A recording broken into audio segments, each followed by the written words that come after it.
Monday Night Raw opens with Bianca Belair saying pretty much the same thing she says every single week. I wasn't ready for Becky, she got away, I faced her again, she got away again, I'm still the EST, blah blah blah. And then we have Becky repeating the same things about Bianca, only sailing to the top because the man wasn't around. We're not even 5 minutes into the show and we're repeating the same old promos. Come up with something original.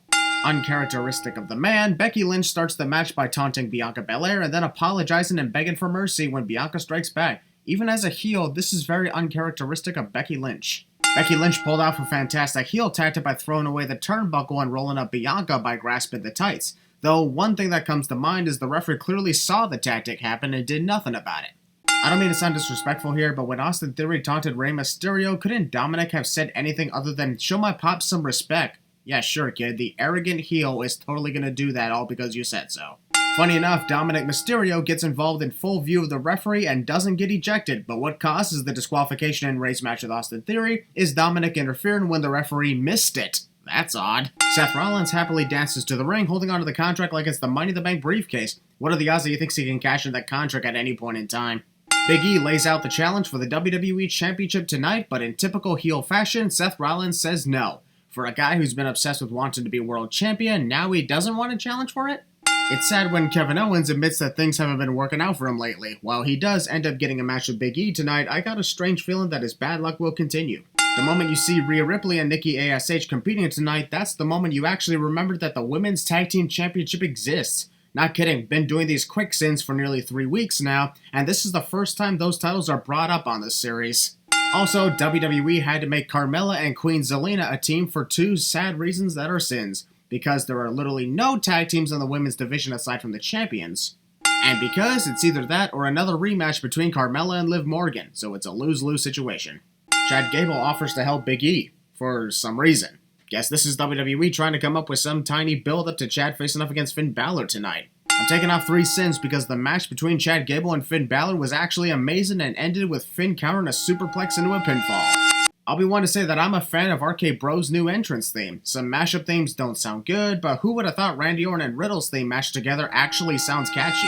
After a pretty decent match with the Street Profits and the Dirty Dogs, Omos, once again without AJ Styles, arrives and costs the Profits the match. I won't lie, I'm cool with Omos going separate ways with AJ Styles, but where the hell is AJ?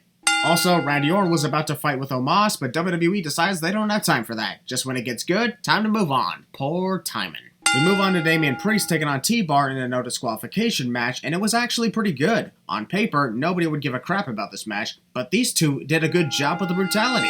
Damian gets the win, and Apollo Crews arrives to cut a promo on him. Just when we looked like we were seeing a new heel side of Damian, here comes Apollo to prevent that. Damn. Apparently one great title match is not enough to showcase Becky Lynch on Raw. Now we gotta see her again coming up next, leaving others off the card completely. The big segment involving Becky Lynch that required a commercial break before it took place was Becky saying she did whatever it takes to win and a little hi-ya moment with Liv Morgan. And that's it. It was literally 50 seconds long. Seth Rollins confronts Kevin Owens backstage prior to the main event and pulls the bad guy wants to team up with the guy facing his enemy, which obviously fails cliche that we've seen so many times for years. The main event was a great back and forth competition with Kevin Owens and Big E, but the fact that Seth Rollins was there made it obvious that he would get involved and ruin everything. You could say it before you see it. Seth Rollins hits Big E, which makes Kevin Owens decide to pin him. That fails, and Big E gets the win. Then, this is weird. We have Kevin Owens apologizing to Big E for what happened and challenging Seth Rollins to a match as revenge. Yet Big E is like, I don't care, and then hits him with a big ending, like an asshole. I'm like, hey, he's supposed to be a face here. Like, what was that? Are you trying to get us to cheer for him?